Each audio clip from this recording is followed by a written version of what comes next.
very well entertained, ladies and gentlemen. And I must say that the two of you are doing, what the two of you have come together and done for your company, Deliciously Crunk Entertainment, I kind of see almost an Oprah Winfrey type, I guess conglomerate, if you will. You all do, your music, you're in radio. Harpo Productions, entails a lot more than just the Oprah Winfrey show. Oprah does radio, television, network television, okay, and movies. There's Harpo Films, there's Harpo Radio, there's Harpo Magazine, Harpo this, Harpo that. She has all these different types of mediums under the Harpo name. Is that what you all are trying to accomplish? Yes, definitely. That's what we are trying to accomplish. We want to be able to, like I said, don't just be in one little box and be, small-minded. I like to step out. I like to try new things. So, I might be doing music today, but tomorrow I might say, hey, let's try this acting thing. Let's try to work with actors, or, let's try to work with somebody different.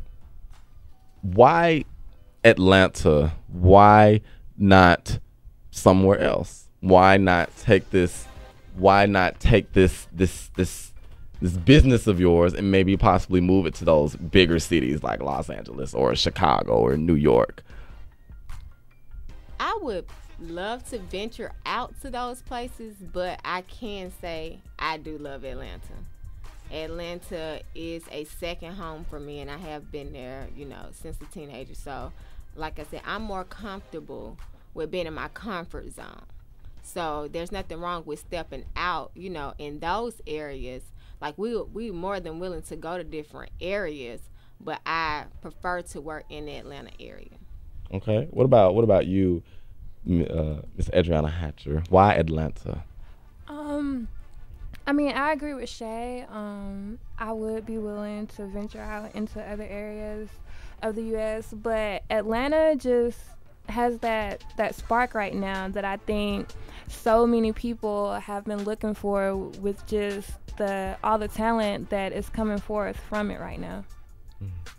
Okay. And you all's radio show, do you all bring your artists that you promote, these Atlanta-based artists that you all promote, do you all bring them onto your radio show as well? Yes, we do. You do? And we take indie artists and major artists. A lot of people think that just because we're on the radio, we're going to only have major artists all the time. But we don't. We like to spotlight those people that people didn't know about. We like to spotlight, your friend down the street, the regular person, the janitor that you didn't know could sing. We like to spotlight those people more than just the major artists. And, I think that's important that you let the listening audience know that, because at one point in time, these big artists that we know, T.I., Jay-Z or Tupac or, Keith Sweat and Usher, at one point, these guys were just the guys down the street. At some point in time, they didn't come into the womb famous. They didn't come out of the womb famous. The only people I can think of that have come out of the womb famous was possibly the Olsen twins. Perhaps. They came into the world acting as babies, and even then, so I'm saying at one point they were the guys down the street. Someone had to help them out. They had to find people like you too, with some kind of promotions company, to help them get their work started, to give their work a leg up or a boost up, Mr. Kayto Reed, I want to bring you back into this conversation in regards to, they said they want to help spotlight the people that may not be as well known, or the guy down the street who just wants to, try to get a leg up in the world. How does that feel trying to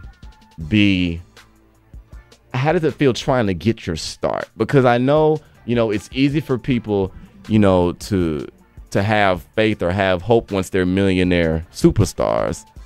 How does it feel trying to, just be that guy who's just trying to make it, just trying to get by so you can get to that point?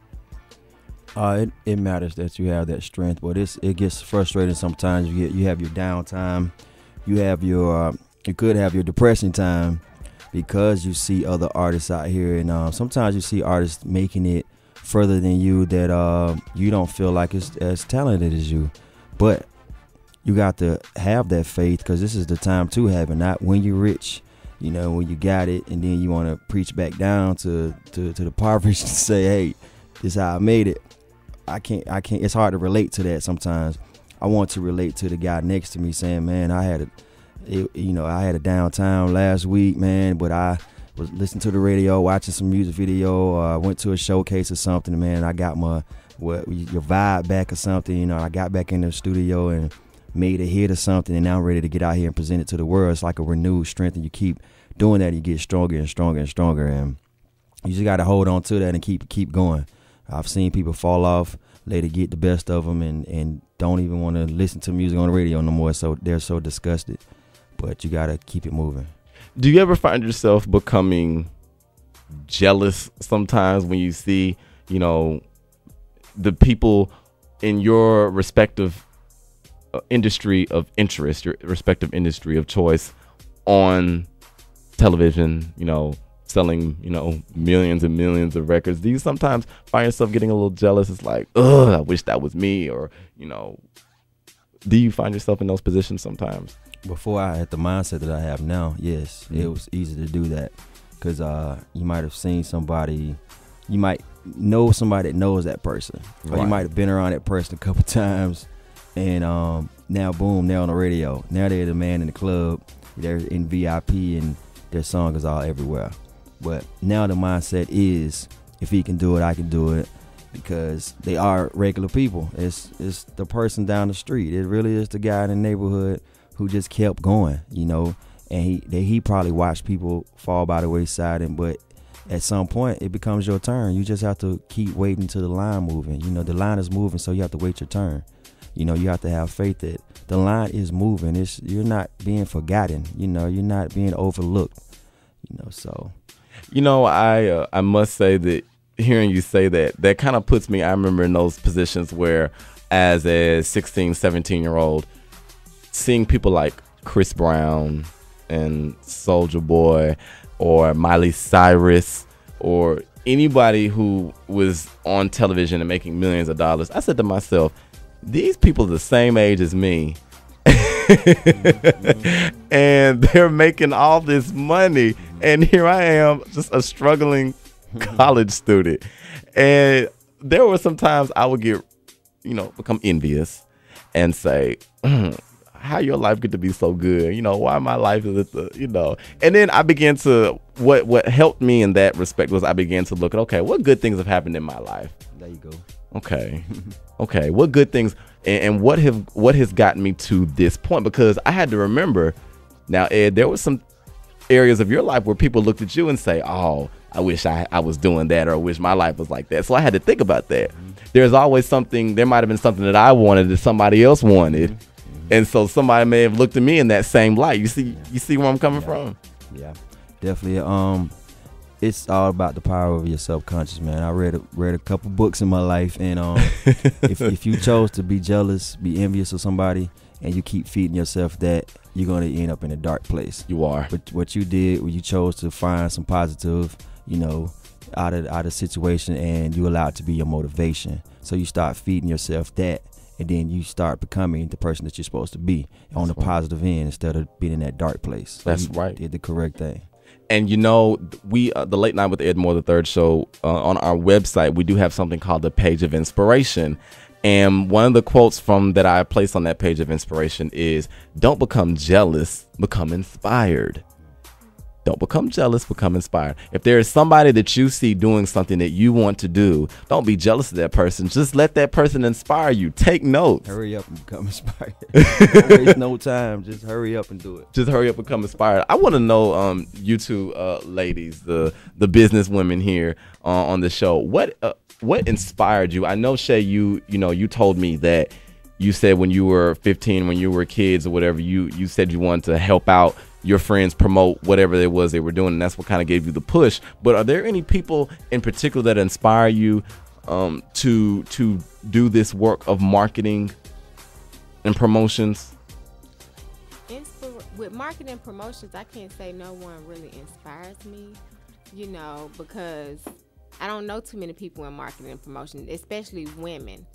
So, you know, I always tell people it's crazy as it sounds, I just wanted to be the female Diddy. The female Diddy. The female The Diddy. female P. Diddy. Okay. Yes. That makes sense. So, you know, I look at that, and that's where I get my inspiration from. Because I look at him, you know, a lot of people look at him and they like, oh, you know, he this and he that. But I look at him as a real businessman. And I like the way he handles business. So that's about my only inspiration, you know, that I really have, and I can say that I hold to my heart, is being a female Diddy. Have you ever thought about possibly becoming a producer, a music or producer for any entertainment related entity? I have thought about putting my hands in different areas. I have, you know, of course, helped with people with their videos and putting it together. So I have stepped out of that, just music only. I've stepped into putting together videos and stuff like that. Okay, what about you, Audreanna? Is there any particular individual who inspires you to perform the work that you do with Deliciously Crunk Entertainment? I mean, there's not necessarily a particular person that inspires me, but my love for music inspires me, and the fact that with this company, we're showing that women can do more than just be, like Shay said, video girls. We're showing that we can actually get in the industry and we can do something just as well as any man can. So that's my inspiration for being in this industry. In other words, you want to try to change the face of women in this industry. Would that be safe to say? Right. Okay, understandable. Kayto Reed, I want to get your input on that. Do you feel that women's need to be their image needs to be changed as far as the music industry is concerned, or their your feelings about that as a man? Definitely, because I don't want every female that's 16, 17, and 18 to think they only have an option to do certain things that they, you know, not necessarily should be doing. They could be business women, you know, have their own, you know, business and be entrepreneurs and things of this nature.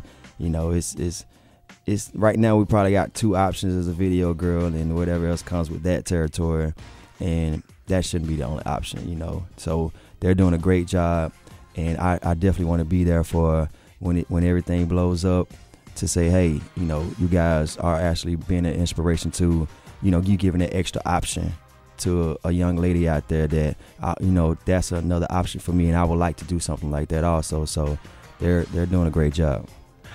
I want to know, ladies, there in Atlanta, do young ladies come up to you all and who want to be the video vixens, or they want you to, you know, possibly get them in touch with some artist, you know, oh, well, I want to be a video girl in the Lil Wayne's video. Y'all know somebody who can, you know, do they try to come up to you all and Yes. or they want to be a video girl in T.I., one of T.I.'s videos, or any other Atlanta-based artist? How do they approach you? I'm curious. I'm curious to know that. You would be amazed. I mean, I have put together recently a video, and we sent out a simple message saying, hey, send a headshot. You would be amazed. Just a headshot. Headshot. You'd be amazed the pictures that I got. And I was like, wow. And they're like, I'll do it for free. I just want to be in it. I just want to know who's going to be there. Oh, wow. I mean, we even have people thirsty like that, for it. Thirsty. That's the best word. I mean, we even have people that look at the street team and they like, okay, we want to be a part of this street team because we want to be close to whoever we could get close to. The stars. And people get into it for the wrong reasons, because what they don't know a lot of times is we might not have one-on-one contact with those stars. You might say, for instance, we might get a call from T.I. and they say we want Deliciously Crunk to work for them, but we might not ever see T.I. What we probably would be doing is standing outside promoting while he's on the inside. But most people look at it and they like, oh, if I'm a part of the street team, I'm VIP. Not quite. I'm going to be, you know, I'm going to be sitting next to Kayto Reed. I'm going to be that, you know, that person, and it is not all of that. And, you know, Well, first of all, Kayto, do you, being when they said, oh, you get to sit next to Kayto Reed, being this, being this, do you feel like a star, or especially, you know, in Atlanta, since that's where you're based, do you feel like a celebrity? Do you feel like a star there in the 404? No. You don't?